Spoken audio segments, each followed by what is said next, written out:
दोस्तों हम सभी बचपन में स्कूल जाते थे जहाँ हमें काफी सारे सब्जेक्ट्स पढ़ाया जाता था। जैसे मैथ्स हो गया, हिस्ट्री, साइंस, जियोग्राफी। बट एक सब्जेक्ट जो हमारे टीचर्स ने हमें कभी नहीं पढ़ाया वो है मनी। जी हाँ, पैसा खुद में ही एक सब्जेक्ट है जिसमें काफी कुछ है सीखने के लिए। जैसे कैसे पैसे कमाएं, कैसे उसे सेव करें, कैसे पैसों से और पैसे बनाएं, मतलब कैसे इन्वेस्ट करें। तो देखो, इन्वेस्टिंग के आजकल बहुत सारे रास्ते हैं। काफी सारे एसेट क्लासेस हैं जिनमें आप अपना पैसा लगाकर अच्छे रिटर्न कमा सकते हो। पर एक ऐसा एसेट क्लास है जो बहुत पहले से चलता आ रहा है और जिसने आज तक सबसे ज्यादा मिलीनियर्स और बिलीनियर्स क्रिएट किए हैं। आई एम श्योर उसका पता आपको अभी तक चल चुका होगा। जी हाँ, वो है स्टॉक मार्केट। यहाँ आप कम से कम पैसे लगाकर भी बहुत ज्यादा पैसे बना सकते हो। पर स्टॉक मार्केट, जैसा कि आपको पता है, कोई सट्टेबाजी की जगह नहीं है। ना ही यहाँ 21 दिन में पैसे डबल होते हैं। इसलिए यहाँ अपना पैसा इन्वेस्ट करने से पहले आपको कुछ पॉइंट्स का ध्यान रखना पड़ेगा। Point number 1, power of money. Mangesh और राहुल बहुत अच्छे दोस्त थे। उन दोनों की ही न्यू न्यू जॉब लगी थी। पर जहाँ मंगेश अपने सारे पैसे ज्यादातर महंगे कपड़े और शो ऑफ की चीजें खरीदने में खर्च कर देता था, वही राहुल अपने सैलरी का कुछ हिस्सा सेव करके उसे एक म्यूचुअल फंड में इन्वेस्ट करता था। 10 साल बाद जब उनकी कंपनी बंद हो गई और उनकी जॉब चली गई तो मंगेश को काफी मुश्किलों से गुजरना पड़ा, क्योंकि उसने कभी ज्यादा पैसे सेव ही नहीं किए थे और इन्वेस्टिंग करने के बारे में तो सोचा ही नहीं था। वही राहुल, जिसको सेम सैलरी मिलती थी, उसने अपने पैसे का एक पर्टिकुलर हिस्सा हर महीने इंडेक्स फंड में इन्वेस्ट किया, जिससे कि उसके पास इतने पैसे हो गए थे कि वो आराम से 2 साल काट सकता था बिना कोई जॉब की चिंता किए। तो यह मंगेश एक ऑर्डिनरी माइंडसेट वाला इंसान था जिसे लगता है 100 रुपए की कीमत सिर्फ 100 रुपए ही है। वही दूसरी तरफ राहुल एक इन्वेस्टर माइंडसेट रखता था जिसे पता है आज के 100 रुपए की कीमत 10 साल बाद कहीं गुना ज्यादा होगी। इसलिए वो अपने पैसे शॉर्ट टर्म लग्जरीज खरीदने में नहीं खर्च करता था, बल्कि उसे लॉन्ग टर्म के लिए इन्वेस्ट करता था।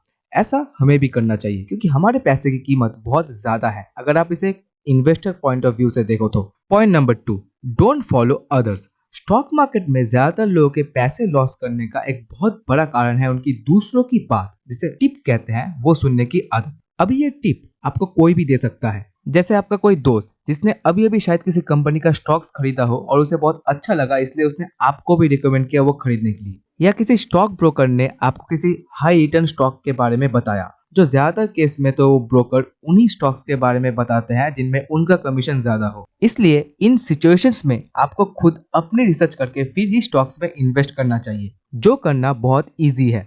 इसके लिए आपको हार्ड मैथ या कैलकुलेशन में बहुत अच्छा होने की जरूरत नहीं है। बस आपको कंपनी के कुछ चीजों को देखना पड़ेगा, जैसे उसके ऊपर लोन कितना है, एसेट्स कितने हैं, लाइबिलिटीज कितने हैं और पिछले कुछ सालों में कंपनी ने कितना ग्रो किया है। Point number 3, find best companies and right stocks.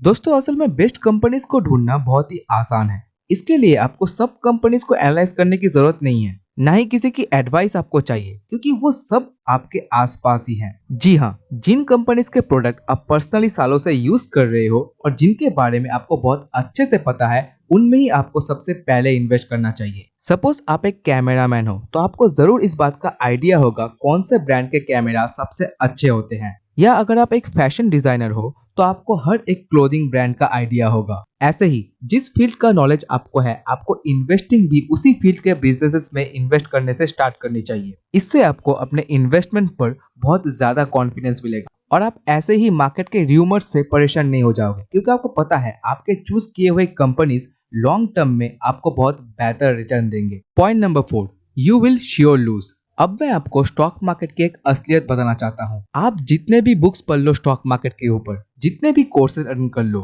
और फिर किसी अच्छे से स्टॉक्स या म्यूचुअल फंड में इन्वेस्ट करके अगर सोचो यहाँ तो मेरे पैसे कभी नहीं डूबेंगे, तो दोस्त ये बात अच्छे से समझ लो, आज नहीं तो कल आपके कुछ पैसे डूबेंगे ही। ये मार्केट का रूल है। यहाँ कोई भी आज तक पैसे ना गवा कर पैसे नहीं बना पाया। चाहे आप वॉरेन बफेट की बात करो या हमारे राकेश झुनझुनवाला जी की, सबने एक टाइम पर पैसे लूज किए हैं। इवन बड़े बड़े सब इन्वेस्टर्स तो ये कहते हैं आप मार्केट को कभी भी 100% प्रिडिक्ट नहीं कर सकते, कोई नहीं कर सकता। और असल में इसमें कोई प्रॉब्लम नहीं है, क्योंकि मान लो आपने 10 कंपनीज में इन्वेस्ट किया जिसमें 7 ने बहुत खराब परफॉर्म किया और आपके सब पैसे डूब गए। 2 ने प्रॉफिट नहीं दिया बट आपके इन्वेस्ट किया हुआ कैपिटल सलामत है। और एक कंपनी ने इतना अच्छा परफॉर्म किया कि उसके स्टॉक प्राइस कई गुना बढ़ गए और जिससे आपको इतना प्रॉफिट हुआ कि बाकी सब लॉसेस कवर हो गए। तो स्टॉक मार्केट में ज्यादातर ऐसा ही होता है, इसलिए लॉसेस की चिंता मत करो, सिर्फ उनसे सीखो और आगे से उन गलतियों को अवॉइड करो। Point number 5, start early. Investing जितने कम उम्र से आप स्टार्ट करोगे उतना आपके फ्यूचर के लिए अच्छा होगा, क्योंकि तब आप कंपाउंड इंटरेस्ट का असली मैजिक देख पाओगे।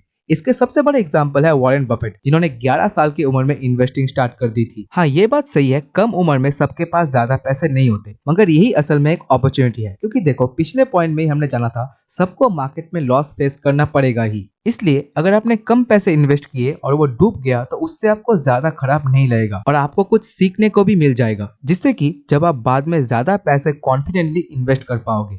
तो ये सब बातें मैंने आपको पीटर लिंच की बुक लर्न टू अर्न से बताई हैं, जो one of the best book है इन्वेस्टिंग बिगिनर्स के लिए। पीटर लिंच को लेजेंडरी इन्वेस्टर माना जाता है, क्योंकि उन्होंने फिडिलिटी नाम के एक म्यूचुअल फंड में 29% का एनुअल रिटर्न दिया था 13 साल तक, जो आज तक कोई नहीं दे पाया। चलिए वीडियो में बताए गए हुए पॉइंट्स को एक बार रिवाइज कर लेते हैं। Number 1, power of money. पैसों की वैल्यू उससे बहुत ज्यादा है जितना कि हम उसे मानते हैं, क्योंकि पैसों से और ज्यादा पैसे बनाए जा सकते हैं। Number 2, don't follow others. Invest करने से पहले हमेशा खुद अपनी रिसर्च करें पहले। Number 3, find best companies and right stocks. Investing करना उन कंपनी से स्टार्ट करो जिनके प्रोडक्ट आप पर्सनली यूज करते हो। Number 4, you will sure lose. आपका फाइनेंशियल इंटेलिजेंस जितना भी ज्यादा हो, आपके पैसे डूबेंगे ही स्टॉक मार्केट में। Number 5, start early. अगर आपकी उम्र 18 से कम है तो अपने पेरेंट्स के थ्रू इन्वेस्टिंग स्टार्ट करो, और अगर इससे ज्यादा है तो फिर कोई तो सवाल ही नहीं उठता। जो भी पॉकेट मनी है आपके पास, इन्वेस्ट कर दो।